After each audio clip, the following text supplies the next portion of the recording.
Hello and welcome everyone to We'll Be Right Back, the future of hospitality. On We'll Be Right Back, we interview people from every corner of the service and hospitality industry, as well as representatives from organizations providing relief and resources as we learn how to manage and settle into this new reality after COVID-19. I am your host, Greg Tilton. Today I am joined by Ozzie Lewis of Fowl. Imagine a beautiful sunny day in Puerto Rico. Before you hit the beaches, you see in either direction, seemingly stretching forever, stalls of every shape and size preparing drinks and dishes that fill the air with their distinctive local flavors. Fowl is a New Orleans-based kitchen whose flavor spotlights these chinchurros, or beachside food and drink kiosks, found in Puerto Rico. At Fowl, they enjoy the simple and vibrant flavor profiles that characterize this subset of Puerto Rican cuisine and specialize in grilled preparations. Ozzie joins us today to talk about his journey from pop-up to a more permanent setup at Lost Love Lounge, a space they opened up, believe it or not, during COVID-19. Ozzie, thank you so much for coming on the show. Yo, how you doing, man? Doing great, man. It's been so fun learning about chinchurros. Like, it's just one of those things. It's like the Wikipedia rabbit hole, right? I've never heard of these things. I read your about section, and then half an hour later, I'm just drooling over the food and like, I want to go to the beach right now. Oh yeah, man. I mean, it's what you do on a Saturday or Sunday with your friends or family, you know? Yeah, for those who aren't familiar, I kind of touched on it, but you probably are best to describe it. Sure. How would you pitch a chinchurro to someone who's going to Puerto Rico and you're like, you gotta hit one of these? Yo, it's like you're either starting or ending the party there. You know what I'm saying? It's like or both. Or both. Yeah, totally. I mean, what's it called? So chinchorro is not just a noun but a verb, which I think would describe it a little bit better. To chinchorrar or to chinchorro, which is basically where, maybe you wake up after a night of partying or a week of working, hit up your favorite kiosk on the beach, and then go from kiosk to kiosk, kind of like bar hopping, snack hopping, until all there's left to do is to lay on the beach or go swimming or something like that. And so just turn yourself into a beached whale. Yeah, 100%. Well-seasoned beach whale, and so it's kind of the thing that I have to do every time I go home, for not just because the beach is beautiful, but because you're gonna find a lot of like unique foods out there. I mean, it's completely impossible to try and eat at every one within a span shorter than a lifetime. And so there's always kind of something new to be, discovered and whatnot. So it's a constant source of inspiration and hangover medication, or however you want to put that, What are one or two dishes you would typically find at these? Because I know your place is kind of a variant of this. Yeah, totally. You're going to want to look for some really fresh seafood, always. And then one thing that obviously, like when I go home back to Puerto Rico, I'm doing research. And so for me, I generally go out there looking for something that I'm like trying to be inspired by, or that I heard was really, really good on a blog or something. But I'll typically go out there and get mofongo, which is fried mashed plantains with like garlic and pork crackling. There are variances on that with different toppings and whatnot. Bacalaíto is a huge one that you're going to see out there. It's going to be, it's a codfish fritter. So you have it's kind of like a deep fried scallion pancake with codfish in it. And it, you can get it with different sauces and stuff like that. And I don't know, it's like kind of like a carnival food, if that makes any sense. But you eat it, you have one bacalaíto, one giant fritter in your hand in a napkin, and you're just like kind of chomping away at that thing, dipping sauce as you go. Definitely perfect for soaking up beer in your stomach, if you know what I'm saying. So, those are the two dishes though, mofongo and bacalaíto. Sounds like the play is surf and surf. Oh, it's, yeah. Right. That sounds fantastic, man. So let's dive a little bit into Fowl. Yeah. So you were a pop-up for a while. Totally. And the way you described it was as a quote-unquote serious pop-up. Not to disparage others, but you kind of talk about how a lot of food trucks, a lot of pop-ups are maybe an offshoot of someone's core business. Maybe it's a loss leader to build a brand. Maybe it's a fun hobby for somebody. Totally. Right?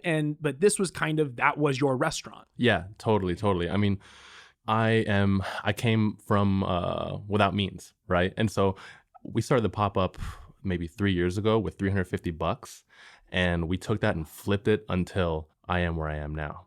And so in order to do that, a little bit more than $350. A little bit more, just like 357, And so I say all that to say that the entire time that Fowl has been on a trajectory to have a brick and mortar and grow into something that's a lot, bigger than just a couple tables. So we did much more serious food. We gave people restaurant quality, exciting food late at night. We had a little bit of table service. We partnered up with really cool venues. Shout out Bar Tonique, that shared common values, whether it was the way that they treat their customers or the way that they approach their drinks and stuff like that. And it was all about the experience from day one.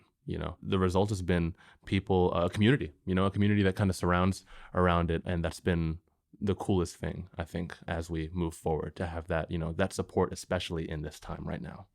Yeah, I really want to touch on that because you talked about in the phone call and a little bit here now, this commitment to a good workplace, certain values and things. Totally. Before we get into that, I think we should kind of establish that now you're in Lost Love Lounge, right? Yeah, and you opened amidst the epidemic. I mean, you were in the throes of the lockdown, all the stuff was starting up as you were just on the cusp of opening up. Can you talk a bit about like the experience of retooling a new place already? I mean, the whole situation, the moment you told me that, I was like, well, there's the episode. Yeah. I'm glad that I spend a lot of time watching dark existential films because I was prepared for everything I freaking went through. You know what I mean? It was a huge blow, man. Right as we were coming up into COVID, we were batting 1,000. I was having record weeks. I mean, I was pocketing tons of cash. It was awesome. So we were finally able to save money. And after a couple of years of just kind of like skimming by, we got the Gambit article. I signed a contract for Jazz Fest, and I was going to be in that, which, I mean, is, huge, right? And a number of other really cool opportunities were on the table. And then, the coolest of which was getting to partner up with the ladies over at Lost Love Lounge. That's 2529 Dauphine, by the way, folks. Come holla at your boy. But, we went from just climbing to just dropping off immediately. And I have to say, I had to just it was a lot to process, all at once. It was a huge blow. But, it was kind of a double-edged sword because I haven't taken a day off in years. You know what I'm saying? To take off 2 months, I didn't expect to have that until I was in my 60s or 70s. You know what I'm saying? And so once I was able to kind of process everything and digest everything, I just got back to what I've always been doing, which is constant pivoting. There's a certain advantage in that micro size of business that I am, in that we are able to pivot on a dime. We're able to just oh no, that's not working for us, and switch things up. Obviously, you got to cover costs and make your projections and things like that. But given the new reality that's set in and our acceptance of it, it's been a wonderful source of creativity. I don't know if that answers the question, but oh, it does. I mean, it's such a unique situation because a lot of people had to retool or rethink their space, and not that you didn't have to do that, but you hadn't even had a day one yet. Right. Yeah, absolutely. So what did that conversation kind of look like, and what have you done differently? What have you had to change up? And feel free to talk a bit about, I know the employee safety was always in the front of your mind, but totally. You also talked about having sustainability in your actual packaging and your stuff like that. I mean, it's you've made these things that will cost you more, these decisions on top of it while retooling. Yeah. I mean, they say that there's nothing stupider than opening a restaurant, but I'd argue that the only thing stupider is opening one during COVID. Every time something difficult happens, whether it's in your business or your life or what have you, it's a perfect time to sit down and reevaluate your core beliefs, and we decided that there were certain things, the restaurant industry is rife with ethical questions and conclusions and in many cases lacks thereof. And then this was just another, matrix, you could say, to include in that formula. And so we're doing sustainable packaging as we always have. Unfortunately, we had to switch from, instead of fully biodegradable, now we're doing post-recycled consumer plastic and little things like that, adjusting the cost. We were using extremely high quality charcoal, which, by the way, we do everything over charcoal. We're using extremely high, restaurant quality charcoal, and we took it back a notch, still, premium, but not quite the level of quality that we're used to on that end. And we're trying to make the perceivable efforts as perceivable as possible. Everything's to go now. There's no questions asked. For every package, if there's one person, they get 3 different things. They get 3 different pieces of silverware, because we're assuming that there's 3 people. So we're eating a lot of cost on that end. But also, in order to balance that out, we're working more than ever to communicate with our customers and just let people know that, we're here. We're not going anywhere. We have your best interests in mind. We have my employees' best interests in mind. I was just talking to one of my employees yesterday. Every day, the rules are changing. And so reevaluating what the next move is now no longer a monthly or a quarterly thing, but a daily thing. And what are things like under the hood as far as how PPE is working with your kitchen?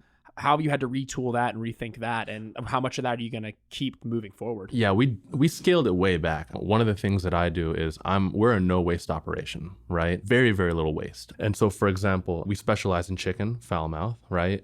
Chicken skewers in particular. And so there are a ton of byproducts, whether they be the bones. You know, the bones are taken from, what's it called? We butcher the meat, we roast the bones, we make stocks out of them. Out of those stocks, we make sauces, we make our teriyaki or barbecue glaze, whatever you want to call it. We render the fat, all the scraps. We take those and make things like meatballs or empanadas or what have you. So that's consistent, right? That's going to stay that way. But instead of like trying to garner attention by being creative and interesting in that way, we've actually way scaled that back because we want our menu to be tight. Every byproduct that's made as a result of, producing chicken skewers or a vegan dish has to be featured in another item on the menu, right? Whether it's a special or not. And so in order to better contain that, we've gone from, we've cut the menu down to about a third. So like instead of like a core menu of these 8 major dishes with all these other side things and stuff from the rendered fats, the different parts, it's like all the core things are all based around reusing and repurposing. Everything. Yeah. We were already doing that. So that's kind of the irony in this situation. A lot of the things that are saving our ass in this time, we were already doing. Nice. You know what I mean? And so a lot of what we're doing right now is just a logical extension of those ideas in this COVID world, if that makes any sense. Again, we've had to make some concessions. I was going to say, has that made it challenging to find places to cut costs? Totally. I mean, absolutely, always. And again, that's independent of COVID as well. You know what I mean? Like the restaurant business is always super difficult, right? And so like we're back to the drawing board as, how can I freak this onion? By which I mean to say like, how many things can I make out of this onion? Yeah. You know what I mean? Because onions are cheap as hell. You know what I mean? And so trying to keep that same energy alive and make the right concessions, ones that'll offer us a little bit of sustainability. Another one again is we're only open 3 days a week. It doesn't make sense to be open for us where we are right now.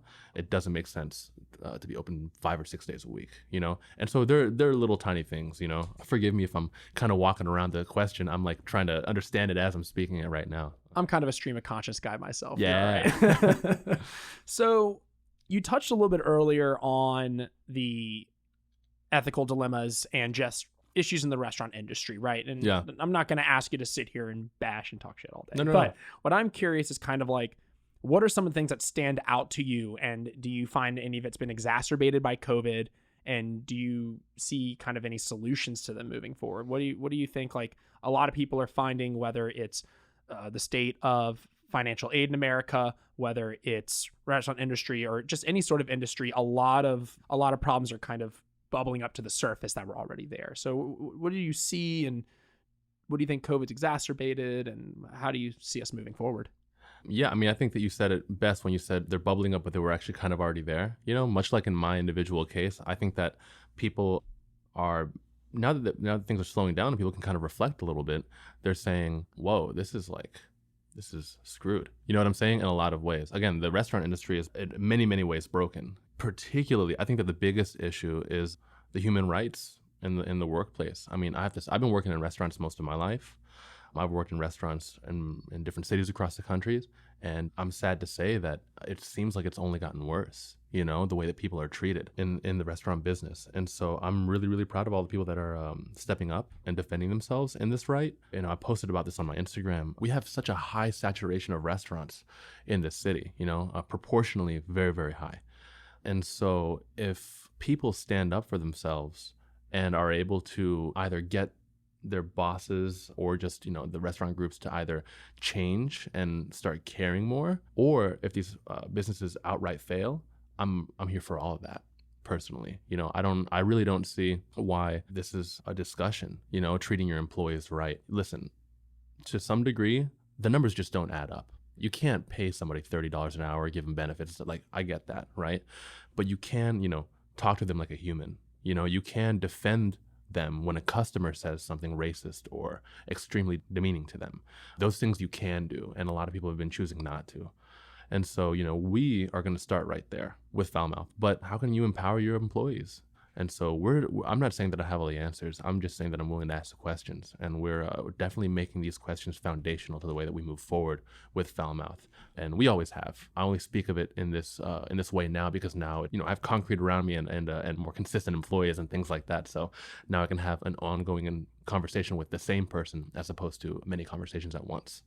And do you find that your employees like respond to it? Like, what kind of conversations are y'all having? What do you find is repeatedly coming up? Right now, a lot of the heavy lifting as far as asking the right questions is being done on social media. A lot of it is like we're prepping. I mean, we're banging out tons of food for just 2 people. And so a lot of it is us just talking about like, yo, like, did you see this? What happened in the news today? Yo, like, can you believe this? Foulmouth in this current form, it's nascent.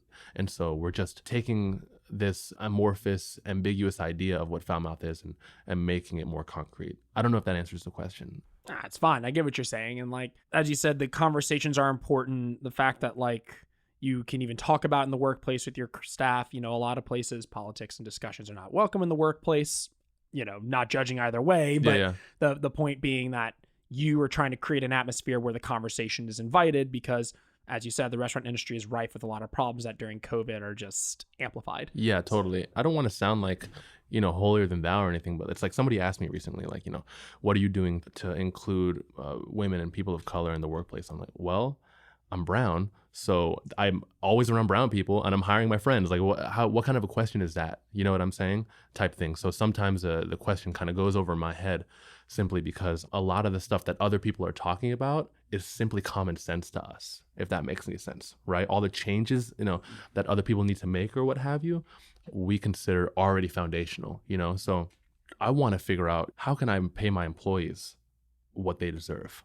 And if I can't pay them that, which is not acceptable, what can I do to empower them or make this an awesome stepping stone for them or what have you? And so we got a lot of cool ideas for that. So yeah, I think Byron in the last episode said, he's like, look, BLM, it's the current iteration and we have all these people who are joining in now. He goes, but it's been a 400-year battle. I'm saying, right? Yeah, totally. Yeah, for everybody who's kind of in the midst of it, it's round 15 in the heavyweight, title championship type thing. Yeah, you don't get to choose when to participate in that discussion. 100%. Right. 100%.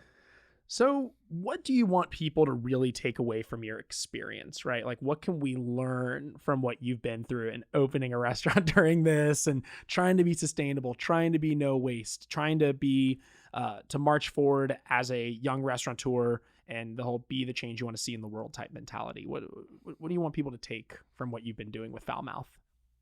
Well, around the time that we began Foulmouth, it was going under a different name, but I had this Puerto Rican lady come up to me and she ate the food and I was stoked that she was there. And she comes back and she's just like, I'm so proud of you, right? I'm so proud of you because, the young people, we have to show them, we have to show America, we have to show everyone around us that we have something.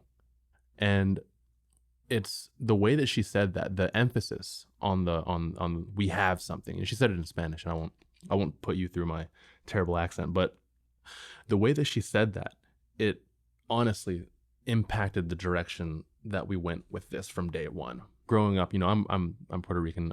That's my heritage. I was born there. My parents are from there. My entire family. I'm like one of 7 people in my immediate in my family that lives in the stateside. However, I grew up in the deep South, which that'll explain a lot of my complexes for you. You know what I'm saying? And slightly different experience. A little bit different, And whenever you grow up in that extremely, it's ironic because I grew up off my island, but I grew up on an island, so to speak, a cultural island, so to speak. You know what I'm saying? Whenever you grow up in that situation, you have a lot of people telling you who you are. And knowing no better, you get pulled in a lot of different directions. People trying to categorize you, encapsulate you as an idea, and so on and so forth. And, Foulmouth is kind of a personal statement against that. This is me, this is us type thing. And we have something that's like raw and real and something that I guarantee you that you can relate to. You know what I mean? Independent of that, food has always been a terrific means of equalizing a situation. Food is very egalitarian, everybody eats. And so it's kind of just fostering the discussions that we're having right now on a national scale. For me, now I'm not criticizing anybody, but for me, the best way to have those conversations is with a little bit of food and some beers on the table.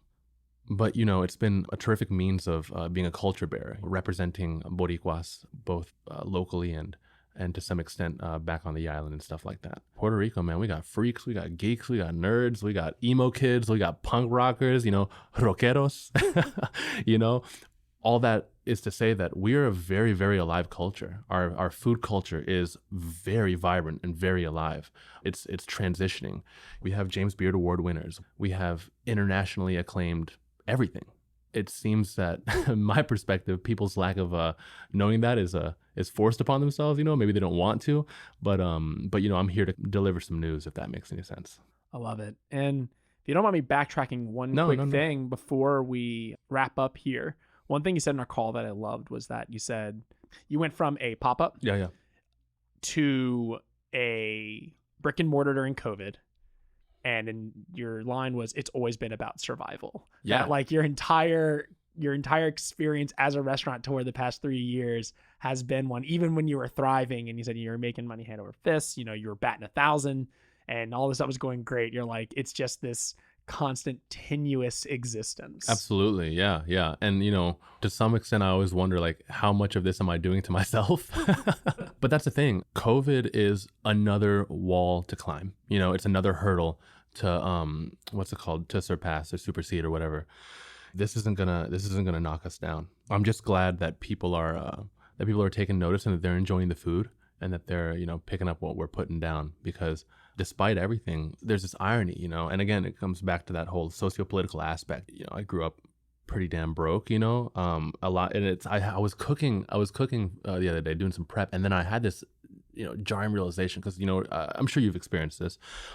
Grocery stores, supply chains are all screwed up. They're not managing inventory very well. Meat's getting frozen and thawed and frozen and thawed. You're getting bad meat. I've gotten bad meat 4 or 5 times this month that I've had to return. The state of our produce and stuff like that is not that great in New Orleans right now, and just nationwide. Ironically, however, my food is better than ever.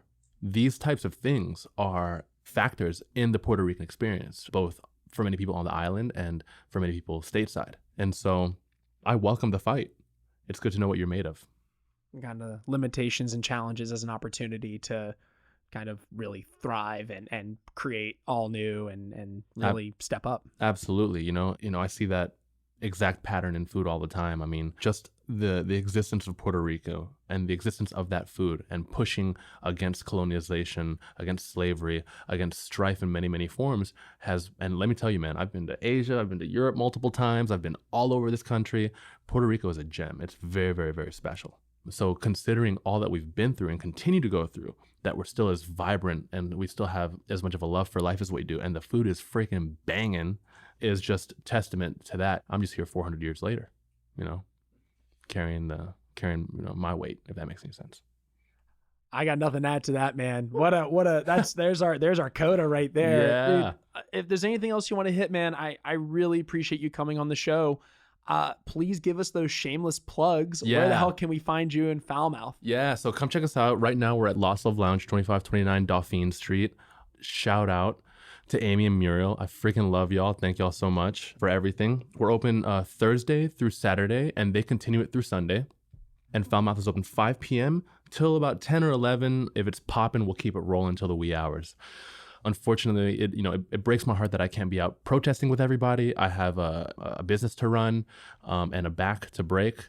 And so with that said, protesters, come through, mention that you protested, and we are giving out free empanadas until further notice. Check us out on Instagram at foulmouthnola, foulmouthnola.com. So Ozzie, again, thank you so much for coming on. Yeah, likewise. This was such a blast, and we look forward to hearing from you again soon. Hell yeah, man. Thank you. Thank you so much for listening to We'll Be Right Back, the future of hospitality. Each episode, we will be highlighting a different organization contributing to the relief effort here in New Orleans. This episode, we would like to highlight the Made in New Orleans Foundation. Mino envisions a New Orleans hospitality industry that leads the world in growing, supporting, and financing the success of people of color. They use a multidisciplinary approach to address and eliminate disparities facing hospitality professionals of color. In response to COVID-19, Mino is providing immediate emergency financial aid and resources, supporting career and business recovery, and providing online programming to amplify the voices of hospitality professionals of color. To learn more, head on over to minofoundation.org. That's MINO foundation.org. We'll Be Right Back is produced by me, Greg Tilton. My co-producers are Barry Schwartz of My House Events and Elizabeth Tilton of Oyster Sunday. Barry and Elizabeth are offering incredible resources and services during this time through their New Orleans-based businesses, as well as collecting and sharing various initiatives by other individuals and organizations. All of these are linked in the show description, so please make sure to check them out. You can follow us on Twitter for the latest updates and to let us know what's up, @RightBackNola. Please also consider leaving a review for us on whatever podcast platform you fancy. It helps us know what you think, and it helps people find the show. Our cover art was created by Eugenie McClellan. Our show's music was produced by Sarisu. We have links to their work in the show notes, so give them some love.